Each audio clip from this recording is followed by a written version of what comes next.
ilusión, en la desesperanza, ganan las mafias y ponen al pueblo a matarse con el pueblo, mientras ellos se llenan los bolsillos de oro sucio. Ponen al negro a matarse con el negro, como sucede en Buenaventura, como sucede en Tumaco, como sucede en Quibdó. 2 semanas, señores directores de la policía, 2 semanas y van 10 jóvenes negros muertos. Muertos por otros negros, jóvenes, pobres, bajo una ilusión que es volverse rico, estúpida. Entre lentejuelas yo te amé, decía la canción de Charlie Chaplin, las lentejuelas no permiten nada. Así nos engañaron con los espejitos. La mujer indígena se miraba en el espejo y decía, oh, diosa. Como aquí recordamos, y se creía un cuento que no era, y el guerrero hombre le daba celos y salía a matar al español y su lanza no servía, y eran conquistados y avasallados, y en cambio sí se quedaron con la tierra que era de la diosa, la tierra que era del guerrero campesino indígena, era de ellos y se quedaron con la tierra. Y así comenzó nuestra historia de la desigualdad. Así comenzó nuestra historia de no poder construir una democracia y de matarnos entre nosotros permanentemente, que es lo que le sirve a los dueños del poder. Razón tenía entonces desde las selvas del Caquetá el mágico del Caribe, Bateman le dicen aquí, porque era a través de la paz como se podía hacer una revolución, como se podía hacer una transformación, y dimos el primer paso en la Constitución y ahora toca dar el segundo paso para que pueda ser posible la ilusión, que es que podamos transformar a Colombia en paz. ¿Cómo ahora? Cuando ha pasado tanto tiempo, como el país ya no es el mismo, Caquetá no es el mismo, ningún pueblo es el mismo, todo ha variado, la historia fluye como los ríos. Y la gente que tiene la sensibilidad de pensar en los demás, la política no para robar, sino para pensar en los demás, tiene la responsabilidad de reconocer cómo ha fluido el río, porque si no, el río se lo lleva y queda olvidado en una piedra, en una esquina, se ahoga. Conocer el río en su curso que cambia, que fluye. La historia es como el río, fluye. Decía el filósofo Heráclito, no se puede meter el dedo y tocar un agua y volverla a tocar después. Nunca, jamás. El agua cambia, se va. Pues ahora estamos en un río diferente, en el Caquetá. Y entonces tenemos que ver la buena política, la política para una vida buena, cómo nos comportamos. Y yo sé que estamos proponiendo una cosa difícil, muy difícil. Otra vez, desde el Caquetá, ¿cómo podemos ser más ricos, vivir mejor, tener una vida digna, tener una vida próspera para la familia, para la región, cuidando la naturaleza y no tumbándola?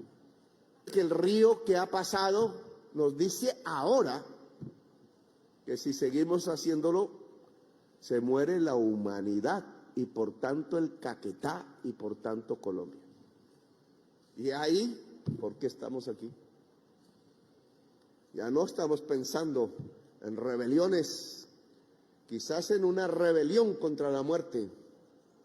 No estamos convocando a un ejército de armas, quizás a un ejército desarmado, mundial.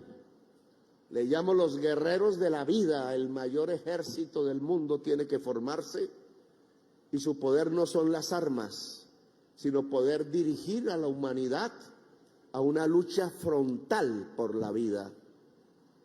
Quizás soy uno de sus precursores, porque no hay otra razón y manera de que podamos vivir. otra vez, como antaño, vivir tumbando selva en aquel entonces, escapándose de la muerte como Tirso, que nació casi en medio de la violencia y fue pájaro, y después rebelde, porque la vida le enseñó que su inicio no era su final. Pues así nos toca ahora a nosotros. Pensamos que tumbando el árbol podíamos vivir y era cierto, pero ahora nos toca sembrar el árbol para poder vivir no solo en el Caquetá, sino en todo el planeta Tierra. Ha cambiado la historia y nosotros tenemos que cambiar, jóvenes o viejos. Nos toca, porque me decían los indígenas de la Sierra Nevada, que ya no tiene nieve, por lo que estamos hablando. Ellos se creen que ahí es el corazón del mundo. Y si ustedes mueven el mapamundi, lo ponen con China a este lado y con Europa a este, y el norte en el norte, que a veces en el mundo no es, y el sur de América, pues Colombia está en el corazón del mundo. Hagan el ejercicio y verán que Colombia está en el corazón del mundo, en la mitad entre América del Norte y el sur, y en la mitad entre la China y Europa. Por eso nos quitaron el canal de Panamá. Y por eso la oligarquía colombiana no tuvo la berraquera de defender el territorio colombiano. Y lo regaló por 13 millones de dólares que después se robaron, como suelen hacer. Miren lo que es Panamá hoy. Miren lo que perdimos cuando ahí se unía el mundo a través del canal. Pues resulta que ahora el canal sirve, pero ya no tanto, porque se seca el lago sobre el que lo hicieron, la crisis climática, y entonces los barcos quedan todos encajonados, barcos enormes de 90,000 toneladas, no pueden pasar de lado a lado, y llevan la mercancía del capitalismo mundial. Hay otra forma de cruzar las mercancías, que claro que es por trenes también, pero hay mercancías que no pesan, ya no tienen materia, tienen conocimiento, no necesitan del barco. Se mueven a través de la fibra óptica, y Colombia, siendo el corazón del mundo, puede volver eso riqueza, que ya no es carbón, sino es data center de inteligencia artificial que tenemos que saber manejar, conocer. Para eso se necesita matemáticas del caos, algoritmos y no sé qué más. Yo no sé mucho de eso. Podemos ser potencia por ser el corazón del mundo, pero implica un cambio de mentalidad.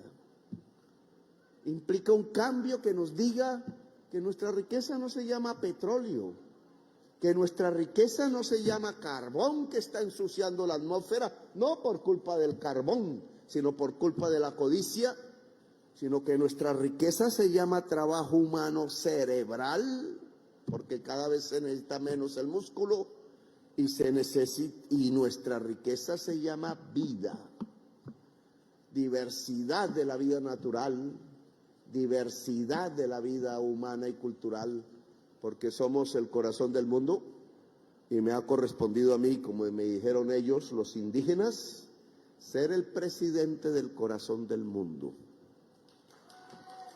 Entonces, podemos decir así, van a decirme mañana el Caracol está loco, podemos decir como presidente del corazón del mundo que es el momento de cambiar un sistema económico mundial y apostarle a una economía descarbonizada que se llama una economía por la vida, sin petróleo y sin carbón y sin tumbar el árbol. Y Caquetá puede dar el ejemplo, a eso vinimos aquí, porque con esta firma que hasta ahora, y lo dijeron ustedes, es el comienzo, son 3 millones de hectáreas y ahí van 40, ¿cuántas? 12,000. Mire lo que nos falta. 3 millones de hectáreas de la selva amazónica que ya no existen,